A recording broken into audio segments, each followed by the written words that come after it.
A Mesa woman wanted to update her home and thought a good paint job would do that trick. But instead of a paint job, she actually got a con job. 300 Side's Gary Harper here to explain. This homeowner says she knew this painter was an unlicensed contractor, but she says his lowball offer was just too good to pass up. Now she says she regrets it. Karen Gregory says her Mesa home has nice curb appeal, but she also says it's time for some updating. I was excited about getting the house painted. I'm excited about, purchasing the rocks, and upgrading the backyard around the pool. And then it became a nightmare. That nightmare started back in January when she came across an ad on Facebook. It was for an unlicensed painting company that claimed it was giving free paint estimates for a limited time only.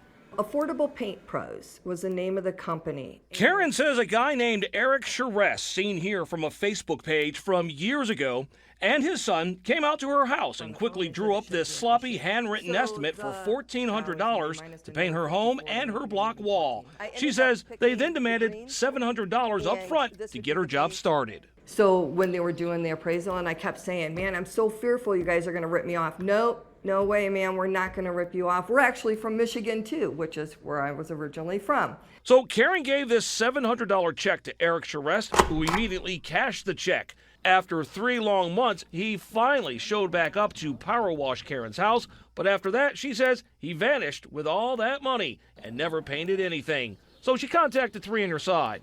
I called Gary Harper because I needed the assistance. I didn't know where to turn to. 300 Side discovered Eric Charest operates out of this rural property in Apache Junction. Besides the stench of pet feces all over the property, we knew we were in the right place when we saw this ad on the back of a trailer. Look familiar to the one posted on Facebook? We also discovered dozens of paint cans that have been out so long they were covered in rust.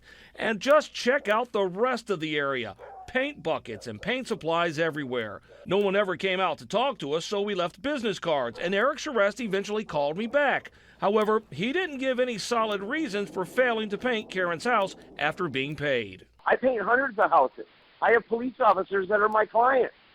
I don't rip people off. It's just ridiculous, According to the Arizona Register of Contractors, Eric Charest has been convicted and fined before for contracting without a license. Karen says she wishes she would have done a little more research before handing over so much money. I will never, ever hire anybody off of Facebook, that's for sure. And I'll always make sure that they're licensed professional because I just can't trust anybody anymore. I've been burned, and I will never, ever be burned again. By the way, the unlicensed painter tells 300 Side that he'll try to return the money, but it could take a couple of months.